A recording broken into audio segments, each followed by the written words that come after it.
Pirated SPG. Striktong patnubay at gabay ng magulang ang kailangan. Maaaring may masiselang tema, lengguwahe, karahasan, sexual, horror o droga na hindi angkop sa mga bata.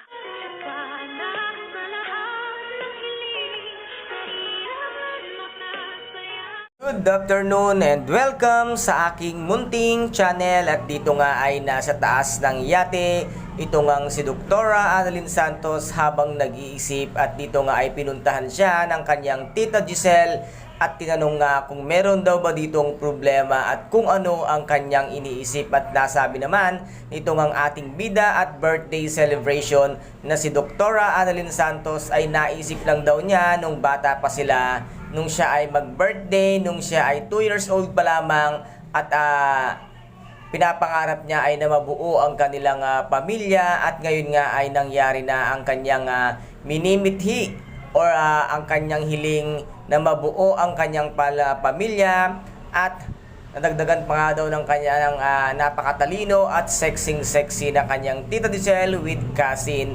At dito nga ay nasabi niya, sayang nga lang at wala si Tito Michael at Ninong Cromwell. At dito naman ay nasabi nga dito ni Miss Giselle Tanyag na nandito pa rin ang lahat ng kanyang mahal, at nadagdagan pa nga ito. At dito naman ay biglang umakyat si Justine at bigla namang umiwas nga itong si Doktora Annalyn Santos, na talaga namang ayaw niya nga na kung maaari nga makasama pa at makausap dahil nga sa ginawa nitong hindi maganda itong si Justine, kung kaya't nga umiiwas pa rin dito itong ating bida na si Doktora Annalyn Santos. At dito naman ay tuwang-tuwa nga itong ating bida na si Doktora Annalyn Santos nang makita niya kung gaano kaganda ang ginagawa ng design sa kanyang happy birthday. Ngunit nabigla siya nang makita at makilala niya nga ang gumagawa ng dekorasyon sa kanyang birthday, ay agad-agad siyang tumakbo. At dito nga ay nasabi niya kaya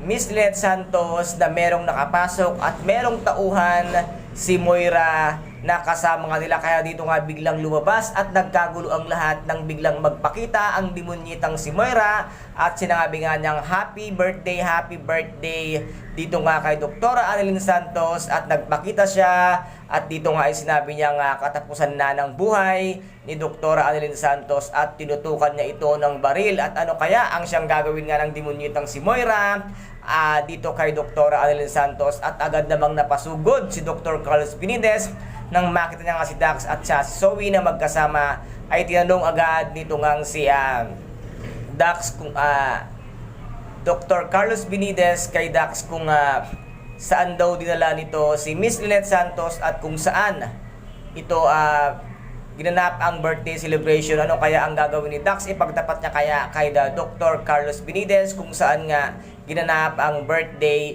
nito ngang si Doktora Annalyn Santos at kasama ang kanyang pamilya. Matulungan kaya or may pagtanggol ni Doc Carlos ang kanyang minamahal na si Miss Lynette Santos? Ito po ang ating pakaabangan bukas dito nga sa Abot Kamay na Pangarap, na kung saan ay napaka-intense at kapanapanabik ng bawat eksena. At kung nagustuhan po ninyo ang aking videos for today, paki-subscribe na lamang po ng aking channel, paki-like and share para mag-update kayo sa lahat ng gagawin kong videos. Maraming salamat po. Ingat, God bless and bye-bye!